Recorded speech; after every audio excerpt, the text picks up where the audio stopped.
नमो नमः बच्चों। आज आप लोगों को हम संस्कृत दिग्दर्शिका के अंतर्गत पाठ 3 सदाचारोपदेशा के कुछ श्लोकों का अध्ययन कराएंगे। सदाचारोपदेशा, सदाचार का उपदेश। पहला श्लोक देखिए बच्चों। संगच्छध्वं संवदध्वं संवो मनांसि जानतां देवाभागं यथा पूर्वे संजानाना उपासते। संगच्छध्वं संवदध्वं संवो मनांसि जानतां देवाभागं यथा पूर्वे संजानाना उपासते। शब्दार्थ देखें बच्चों। संगच्छध्वं साथ साथ चलो, संवदध्वं साथ साथ बोलो, वा अपने मनांसि मनों को, संजानताम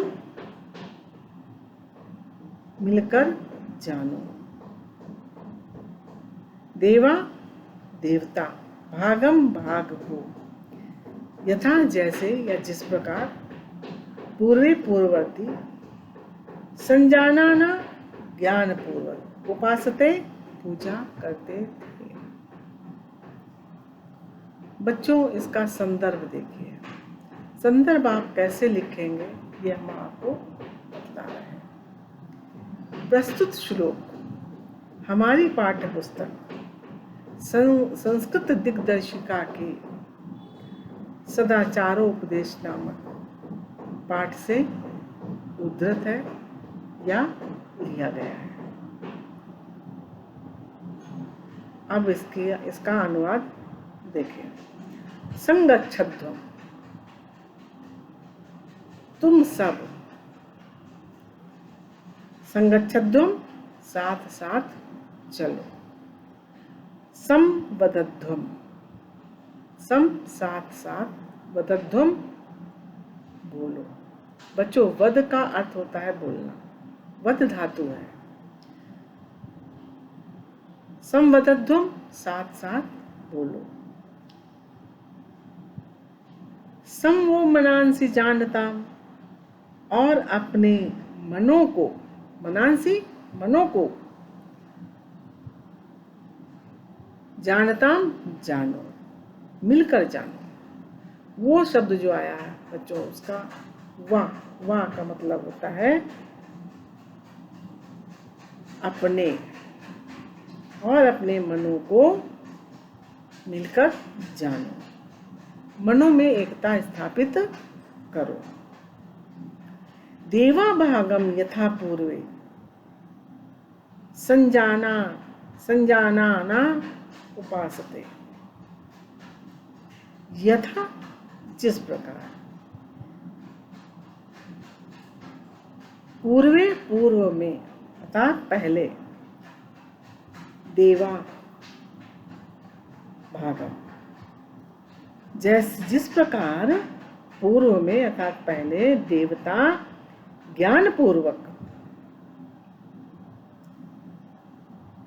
ज्ञानपूर्वक संजानाना का मतलब होता है, अर्थ होता है ज्ञान पूर्वक, अपने अपने भाग को जानते हुए पूजा करते थे। यथा देवा भागम पूर्वे संजानानाम उपासते।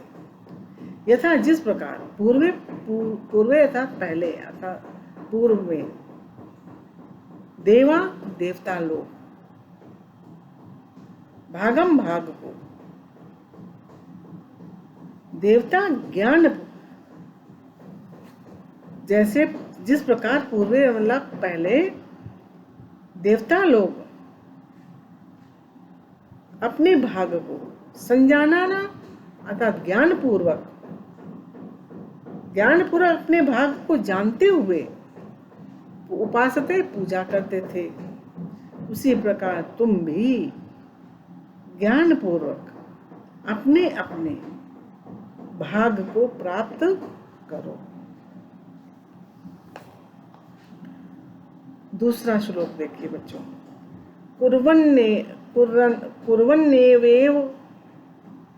कुर्वन्नेवेह कर्माणि विशेषतम समाः। बच्चों इसका संधि विच्छेद पहले करिए। कुर्वन्नेव अर्थात करते हुए, कुर्वन्नेव करते हुए ही, यह इस संसार में, कर्माणि कर्म,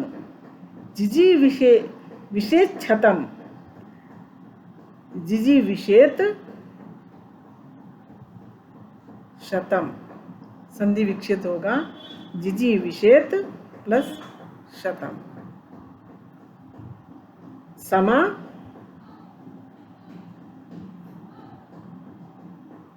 तक, विशेत शतम, शतम 100 समा तक। एवं त्वयि अन्यथो अस्ति न कर्म लिप्यते नरे।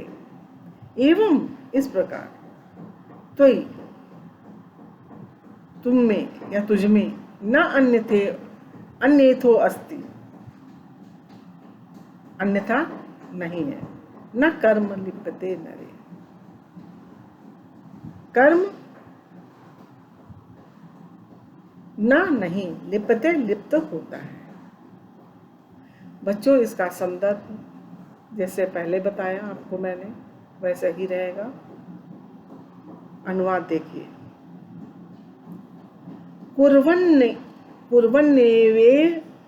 कुर्वन्नेवेह इह अर्थात इस लोक में, कुर्वन् प्लस इह इस संसार में, कर्माणि कुर्वन् कर्म करते हुए, यह इस संसार में कर्माणि कुर्वन् कर्म को करते हुए अथवा कर्मों को करते हुए विशेत शतम समा 100 वर्ष तक जीने की इच्छा करें। विशेत जीने की इच्छा करें, 100 वर्ष तक जीने की इच्छा करें। कुर्वन् इह कर्माणि विशेत शतम समा, कुर्वन् करते हुए, यह इस संसार में, कर्माणि कर्म को करते हुए इस संसार में विशेत शतम समाः 100 वर्ष तक जीने की इच्छा करें। एवं तो न अन्यथो अस्ति न कर्म लिप्यते नरे। इस प्रकार तुम्हारे लिए, एवं तोई इस प्रकार तोई तुम्हारे लिए, न अन्यथो न अन्यथे तो अस्ति, अच्छा इससे अलग तुम्हारे लिए नहीं है।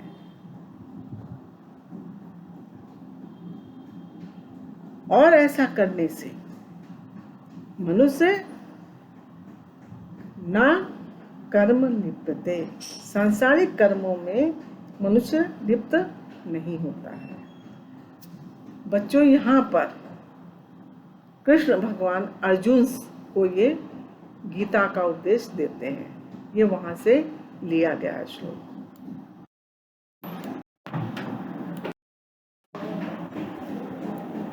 तीसरा श्लोक देखिए बच्चों।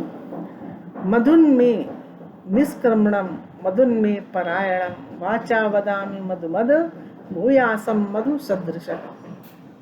शब्दार्थ देखिए बच्चों। मधुमत मधुमय में मेरी निष्क्रमणम प्रवृत्ति, परायणम निवृत्ति, वाचा वाणी वदामि बोलूं, मधुमद मधुरता से युक्त, भूयासम मैं हो, मधुसदृश मधुर देखने वाला।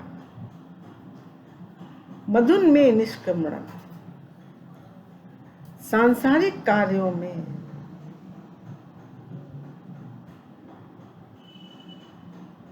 मधुन में पराया, मेरी प्रवृत्ति जो है मधुमय हो, अर्थात मेरे संबंध मधुर हो। मधुन में निष्क्रमणम, और मेरी निष्क्रमणम प्रवृत्ति जो है वो मधुमय हो। वाचा वदामि मधुमद, और मधुमद मधुमय हो, मधुरता से युक्त हो। वाणी, वाणी मधुरता से युक्त बोलूं, वदामि बोलूं। भूयासम मधु सदृशः, और मधु सदृशः भूयासम मैं हूँ, मधुर देखने वाला मैं हूँ। सदृशः मधु, मधु सदृशः, बेटा इसका संधि विच्छेद होगा मधु, मधुस दृशः, दृश्य होता है देखने के अर्थ, अर्थात दृष्टि। जो मेरी दृष्टि हो वो मधुमय हो, अर्थात मैं मधुर देखने वाला भूयासम हूँ। फिर से एक बार श्लोक को देखिए बच्चों। मधुन में निष्क्रमणम, मधुन में परायणम। में मेरा परायण जो है अर्थात प्रवृत्ति जो है वो मधुमय हो, अर्थात संबंध मेरा मधुमय हो। निष्क्रमणम, निष्क्रमण अर्थात प्रवृत्ति जो है मेरी मधुमय हो। वाचा वदामि मधुमद, और मधुमद मधुमय से युक्त अर्थात मधुर वाणी बोलूं। भूयासम मधु सदृशः, मधुस दृशः, मधुस मधुमय युक्त, दृशा दृष्टि, भूयासम मैं हूँ, मधु दृष्टि रखने वाला मैं हूँ इस संसार में। बच्चों अगला श्लोक, चौथा श्लोक देखिए। आचारात लभते हे आयु, आचारात लभते श्रियम, आचारात कीर्तिमाप्नोति पुरुषः प्रेत्य चेच्च। आचारात लभते हे आयु। बच्चों इस श्लोक में यह बतलाया गया है कि आचरण से क्या लाभ होता है, सदाचार से क्या लाभ होता है, उससे क्या प्राप्त होता है। आचारा लभते ही आयु, इसका संधि विच्छेद करेंगे तो आचारात लभते, आचरण से अर्थात सदाचार से लभते प्राप्त होता है। ही आयु लंबी आयु, आचारात लभते श्रियम, और सदाचार से ही लक्ष्मी की प्राप्ति होती है, धन प्राप्त होता है। आचारात कीर्तिमाप्नोति पुरुषः प्रेत्य चेह च, प्रेत्य चेह च प्लस इह। चेह शब्द का संधि विच्छेद जब करेंगे बच्चों तो चा प्लस इह, अर्थात इस लोक में प्रेत्य चा, और परलोक में प्रेत्य कहा गया है परलोक में। इस लोक में और परलोक में पुरुष आचारात आचरण से ही कीर्ति की प्राप्ति करता है। अर्थात फिर से देखिए बच्चों श्लोक, इसको इस लोक में अर्थात इस संसार में और परलोक में पुरुष जो है आचारात लभते ही आयु, आचरण से अर्थात सदाचार से लंबी आयु प्राप्त करता है। आचारात लभते श्रियम, और आचरण से ही लक्ष्मी की प्राप्ति करता है।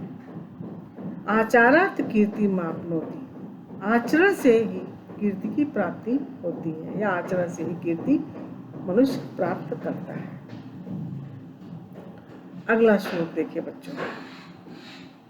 ये नास्तिका निष्क्रियाश्च गुरुशास्त्र तिलंगिना अधर्मज्ञा दुराचारास्ते भवन्ति गतायुषा। इस श्लोक में बताया गया है कौन से व्यक्ति जो है वो क्षीण आयु वाले होते हैं, गतायुष होते हैं। ये नास्तिका, ये जो नास्तिक होते हैं, जो ईश्वर को नहीं मानते या ईश्वर पर श्रद्धा नहीं रखते। निष्क्रियाश और निष्क्रिय होते हैं, अकर्मण नहीं होते, कर्म भी नहीं करते। गुरु शास्त्र तिलंगिना, गुरु के द्वारा बताए गए शास्त्रों का था गुरु शास्त्रों की आज्ञा का तिलंगिना उल्लंघन करते हैं। अधर्मज्ञ, अधर्मी, दुराचारी, ते गतायुषः भवन्ति, वे गतायुष होते हैं। अर्थात गतायुषा का अर्थ है क्षीण, कम आयु, वे कम आयु वाले होते हैं, अर्थात उनकी उम्र लंबी नहीं होती। अगला श्लोक बच्चों, छठा श्लोक देखिए।